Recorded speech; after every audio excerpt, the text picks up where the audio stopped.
Hello, welcome to this video. This is the first in a series of 2 videos we're going to do on the perspective of the caseworker or social worker. We had invited one to come and speak with us, do a video with us, but she wasn't able to. But graciously, she was willing to answer some questions via email. So we're going to go over those in this video and in the next one.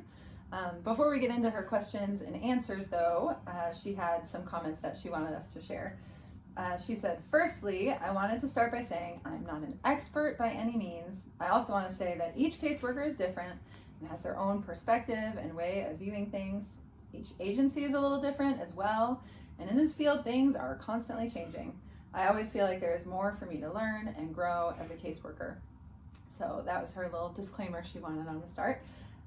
Now I'll ask the questions that we asked her, and Angie and Kristy will take turns reading her answers for you, and hopefully her perspective is helpful. All right, so the first question, when you make the call for placement, what information are you allowed to give the foster parents about the kids, the birth parents, the situation, etc.? And what are some good questions that foster parents should be asking you during this call? Okay, her answer to this question is, in my experience, there are generally 2 types of placement calls I could be making. The first is that the child needs to be placed immediately, and the second one is the child will need to be placed soon. In both of these situations, she can provide general information about the child's name, age, school, interests, behaviors, special needs, services, and anything of that nature. I can answer almost any question about the child during this call, but as for the case and parents, not so much. Generally, I would tell them the current goal for the child and what visitation looks like. I would not go into detail about the situation or why the placement is needed, as that is typically confidential. So typically, I try to give the caregiver as much information on the child as I can in a short amount of time to try to give them an idea of what the child is like. However, typically I am having this call with multiple people back to back and trying to give each person enough information to make an informed decision. So most of the time, I will only give a brief overview until I know whether or not the caregiver is interested or not. And then if they are interested, I will give further details. As far as questions to ask, it is hard to say because the situations are so different. But I would suggest asking anything that will help you make a decision on the placement, such as the child's level of care, their daycare situation, behaviors, services, and medications. Also, if they have siblings, and if this placement will be the first time that they are away from their siblings, or what the sibling situation even is. So it sounds like when you get that call as the foster family, you can ask whatever you want. She may or may not be able to answer, but she's not going to dump all the information, right? Because she's calling multiple people. So yeah, that's good to know. You can ask whatever you want. All right.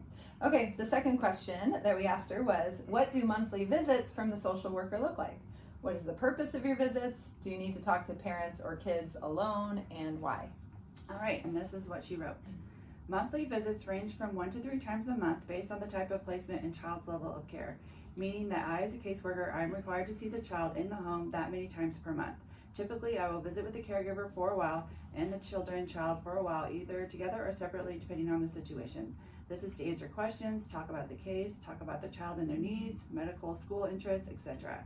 Or even just to provide support for the family or just check in with how things are going. I will visit with the child alone, especially depending on the child's age.